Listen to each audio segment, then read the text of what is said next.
We remain steadfast in our commitment in delivering local news that matters, stories that inspire, enriching the lives of Filipinos in Mindanao, in the Philippines and across the globe. This is your GMA Regional TV, kapuso ng bawat Pilipino.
Ito ang GMA Regional TV, One Mindanao.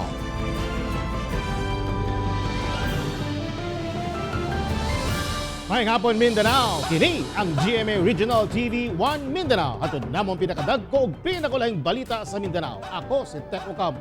Sara Hilomen Velasco. John D. S. Esteban, live gikan dinhi sa GMA Davao Complex.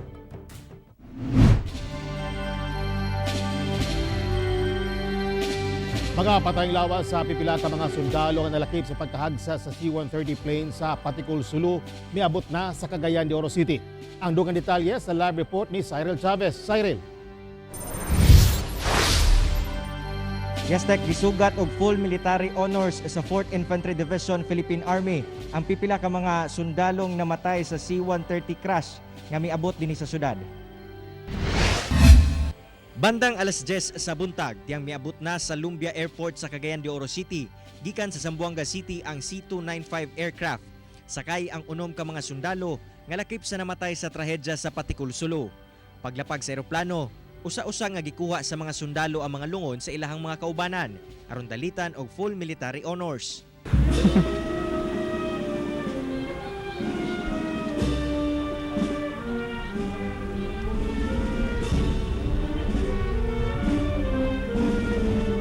Ka mga sundalo nga gihatod taga Misamis Oriental, Bukidnon ug Agusan del Norte. Nga mao sila Sergeant Butch Maestro, Private Vic Monera, Private Raymar Carmona, Private Melmark Angana, Private Mark Nash Lumanta ug Private Marcelino Alquizar.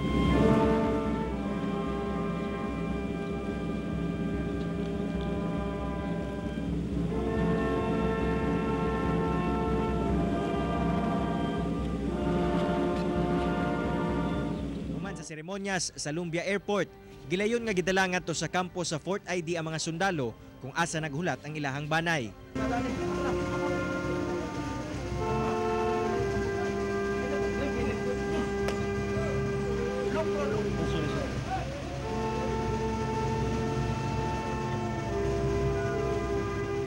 Among nakahinabi si Nanay Amalia Angana nga gikan pa sa Malaybalay City, Bukidnon. Hantod karon, grabe gihapon kuno ang kasakit nga iyahang gibati sa pagpanaw sa iyahang anak nga si Private Melmark Angana. Apan taliwala ni ining tanan, gibati gihapon siya og garbo tungod usa ka bayani ang iyahang anak. Sana masaya siya. Asang makaroon to. Naami diri na nagkuan mi sa imo ha. Palangga ka kayo na mo. Okay lang kay sa manggid na. Ginoo. Ihaya sulod sa usa ka adlaw mga sundalo sa kampo sa Fort ID ug gilayon nga ihatod sa ilahang tagsa-tagsa nga lugar kung asa ang pamilya na ang magdesisyon kung kanus sila ilubong. Kami ay nagpupugay sa mga nasawi na mga kasundaluhan di doon sa aksidenteng nangyari sa Patikul Sulu. This is a sad moment for all of us at kaya nga ginawaran natin sila ng honors, appropriate honors so that to recognize yung kanilang serbisyo at yung kanilang sacrifices sa ating bayan. Tek pasalig sa kasundaluhan nga matagaan gayud og hinabang ang mga nahibiling banay sa mga biktima o labi pa target nila or naay importansya nga ilang gitutukan karon ang kaning pagpahiluna sa mga biktima. Tek. Daghang salamat, Cyril Chavez. Gihinumdum sa mga paryente ug higala si Major Michael Vincent Benolerao, ang usa sa mga piloto sa nahagsa nga C-130 plane sa sulod niadtong Domingo. Gani plano na kuno niining mag-retire aron makauban ang iyang pamilya sa Canada. Ani report. Bisan sa kalit nga kamatayon, sa 38 anyos nga si Major Michael Vincent Benolerao, ang usa sa mga piloto nga naapil sa pagkahagsa sa C-130 plane sa Patikul Sulu niadtong Domingo, gihinumdum sa iyang mga paryente ug higala ang mga malipayong panahon nga nakauban niya sila.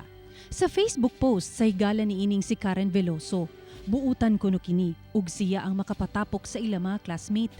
Busa mingawon gayud kuno sila kaniya nga usa ka matinud-anong tawo. Samtang matud sa iyang suod nga ig-agaw nga si Eric, consistent scholar siya sukad elementary hangtod high school. Dali rasab kuno kini maduulan ug mapaubsanon usab. He's very respectful. He's very accommodating and helpful. Tubong Iligan City si Major Michael Vincent Benolerao o Mike sa iyang mga banay ug suod nga higala. Matod ni Eric, hugot ang dedikasyon ni Mike sa trabaho. Busa bisan anaana sa Canada ang iyang pamilya, nagpadayon kini sa iyang trabaho. Sobrang mahal na even though yung return of service is only up to a number of years, he went beyond those years because he still love it. Plano na kuno ni Mike nga mag-retire ug makauban ang iyang pamilya sa Canada, ilabi na ang iyang fiancé. Pero tungod sa hitabo, dunay mensahe ang iyang pamilya alang kaniya. Well, Mike, you are now in good hands. You are now with your father and our grandfather, your uncles. Well, just enjoy the moment there until the judgment day of God. Ako si Sarah Hilomen Velasco para sa One Mindanao. Nangandam ang Davao City LGU ug dugang temporary treatment and monitoring facilities. Ilabi pa nga sa parayong pagsaka sa COVID-19 cases sa syudad. Diin sagad sa mga bagong kaso asymptomatic. Ani ang report ni Argil Relator. Sanglit sagad sa mga bagong kaso sa COVID-19 sa Davao City, mga asymptomatic, nagdugang og mga temporary treatment and monitoring facilities o TTMFs ang Davao City LGU kung asa ginabutang ang mga asymptomatic patients. Usa sa himuong pasilidad ang 36 classrooms sa Imelda Elementary School sa Barangay Santo Niño. Busa gipanghipos na sa mga teachers ang ilang mga importanteng gamit. Doon na say mga utility personnel gikan sa Davao City LGU nga nagapanglimpyo sa mga gamitong classrooms. Layo rami sir kay ang mamong gate manggod diri sa school tulo, so naami sarili ng gate pohon kung mag-start na gyud ang operation niya, tapos putangan man po nila og barrier ang kuan mo para dili pud sila makaadto sa amo ang area po niya, tapos layo gyud siya. Gawa sa mga gidumala nga TTMF sa LGU, doon na say ongoing negotiation alang sa mga dugang private facilities sama sa paid hotel. We are talking to another paid TTMF, no? Kanang TTMF nga bayran sa pasyente para dito siya mag-isolate kung dili siya komportable sa mga city government run na mga TTMFs. Kauban si Mel Colmenares sa kamera. Ako si Argil Relator para sa One Mindanao. Sa unang surprise checkpoint sa kapulisan sa El Salvador City sa Misamis Oriental ning bulan sa Hulyo, ubay-ubay gihapon ang nadakpan nga mga misupak sa health protocols ug mga walay dokumento. Atong sayno ang detalye sa report ni Ethel Ipanag. Daw kulang gihapon sa disiplina ang pipila ka tao, human madakpan sa gipahigayong surprise checkpoint sa Traffic Enforcement Unit ug Barangay Peacekeeping Team sa El Salvador City, Misamis Oriental. Dinhi sa Sayre Highway sa Barangay Sinalok, daghang mga pasahero ang nasapon nga wala mag-face mask ug face shield. Gihatagan man sila og libreng face mask apan giisyuhan gihapon og ordinance violation receipt. Dugay naman kay taga-implement ani, so mura gumanami sa stage nga kanang nag-ano sa ilaan, nag-remind or naghatag og mga chances. So this time, lisod man pad kaayo nga sa taas na nga panahon ng gihatag sa ila, sige rami og pasaylo. So kani gyud strictly ang among pag-implement gid ma'am nga mo-issue na gid mi og OVR. Moabot ngadto sa 78 ang naisyuhan og citation ticket og OVR. Diin 27 niini wala magsuot og face mask ug face shield sulod sa pampublikong sakyanan. Samtang ang 51 kanila wala mituman sa balaod trapiko. Ang mga violators pamutahan ngadto sa dili moubos sa 2,000 pesos. Sa ano lang, sa ordinary nga kanang talang diri sa lugar, dili namon na gina-implement sa public utility vehicle ra gid ni ma'am stricto sa face shield. Ako sa FLE Panag para sa One Mindanao.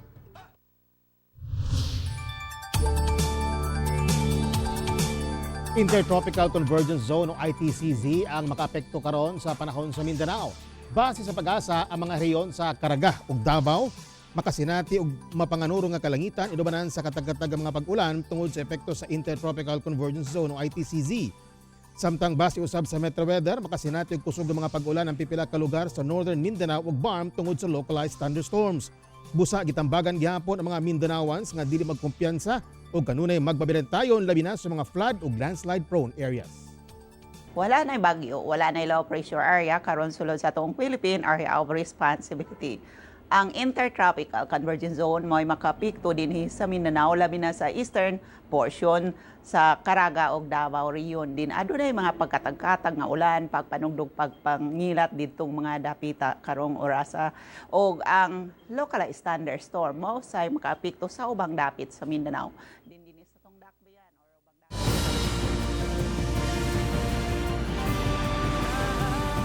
Ito ang GMA Regional TV, One Mindanao.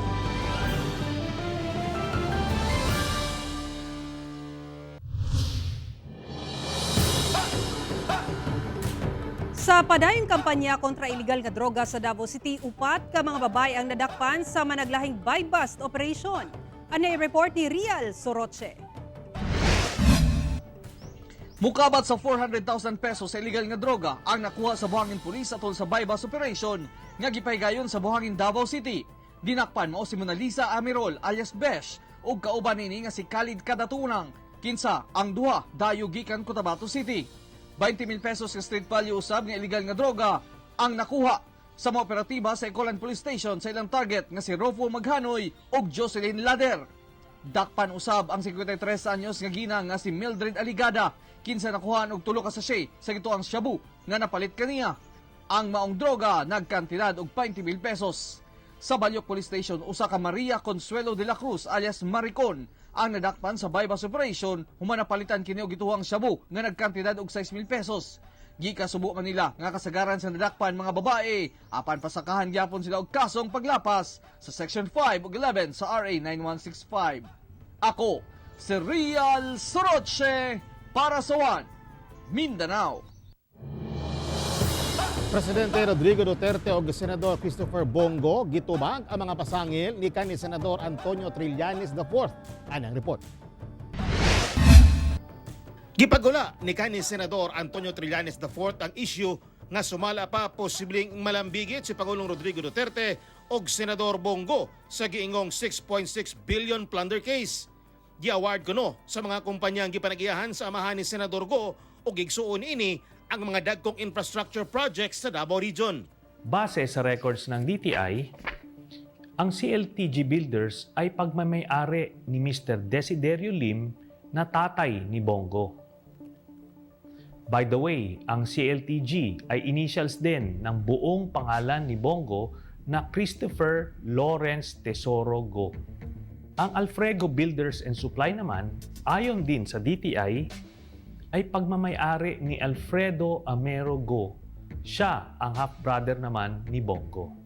Sa kabayan ni Senador Bongo, daan na kuno ang mga isyu nga gipagula ni Trillanes ug iyan na kuno kining natubag kaniadto pa. Nagpasagad lang kuno si Trillanes tungod walay igong basihan na ang mga pasangil niini. Namulitika lang kuno kini. Hindi pa ako senador, ay sinagot ko na ito at hinamon ko pa nga si Trillanes na imbestigahan niya at magsampa siya ng kaso. Hindi ako uurong sa kaso dahil alam ko na malinis ang aking konsensya at wala akong batas na nilabag. Sa kabahay ni Mayor Inday Sara Duterte sa mga pasangil ni Trillanes, kang Pangulong Duterte o Senador Bongo. No comment, no personal knowledge on that. Samtang si Pangulong Duterte, gitugyan na lang niini ang issue kang Chief Presidential Legal Counsel, Secretary Salvador Panelo. Dugay na kunong natubag ni Duterte o Senador Go ang pasangil ni Trillanes. They want to, hold power because they must have may nakita siguro silang magandang oportunidad nila para sa kanila. Well, I leave Trillanes to you. Ikaw na ang bahala sa kanya kung anuhin mo yan. Daldal yan. Hindi naman lumaban ng debate yan. Ako, si Teco Campo, para sa One Mindanao. Usa ka medical technology sa Tandag, Surigao del Sur ang gidayig. Human gipadayon gihapon ang trabaho bisan nagkaduol na ang sunog sa building nga gitrabahoan. Ani ang report.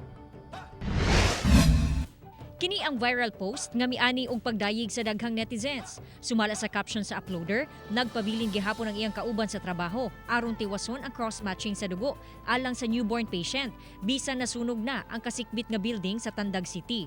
Ang maong babayi nga nag-viral mao si Jaya Ginge, usa ka medical technologist sa Adela Sierra T Memorial Medical Center. Sa interview sa One Mindanao, sumala niya kinahanglan daw makuha dayon ang resulta alang sa newborn baby nga nanginahanglan og blood donor. Gumikan taas ang proseso sa cross-matching. Pwede raman ako, mga 1 minute or 2 minutes raman po nga i-drop. And then, butang na sa incubator. Moto, ako na lang dibuhat to that part. Apan kinahanglan sabdaw, huna-hunaon ang kaugalingong kaluwasan labi na panahon sa kalamidad sama sa sunog. Kung may sunog, unahon dibuhaton is mo out good ka. But pwede po na i-check sa amo mong i-check sa good mo ang scene, unsa ka duol sa imuha, unsa siya ka risky para sa imuha.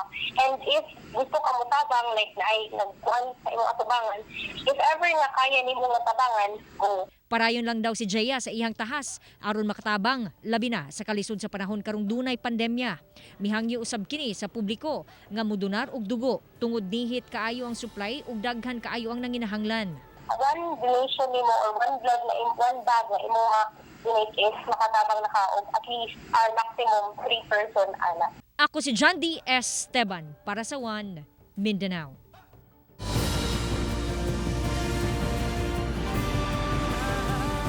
Ito ang GMA Regional TV, One Mindanao.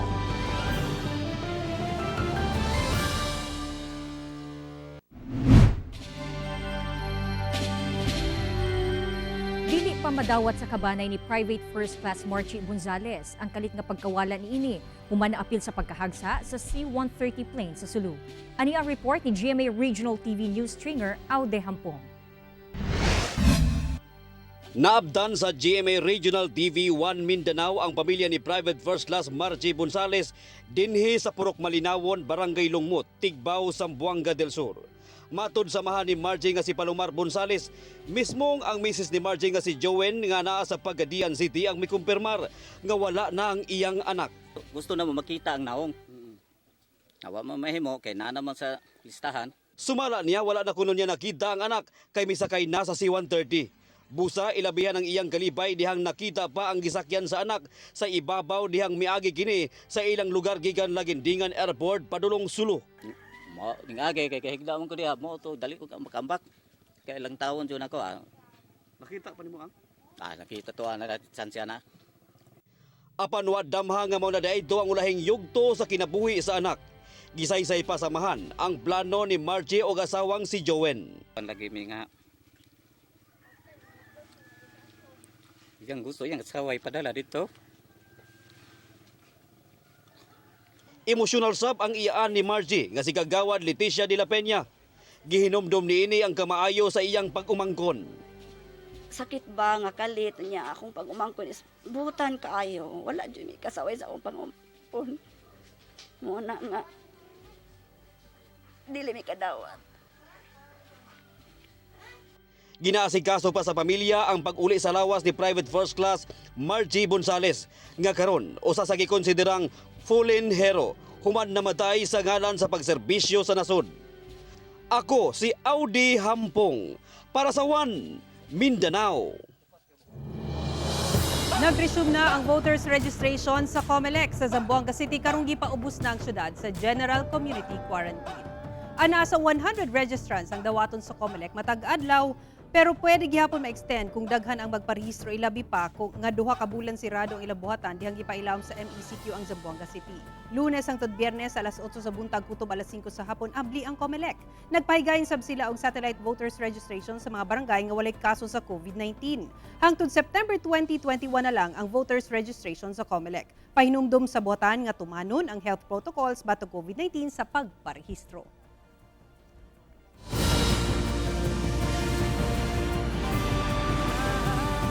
Ito ang GMA Regional TV, One Mindanao.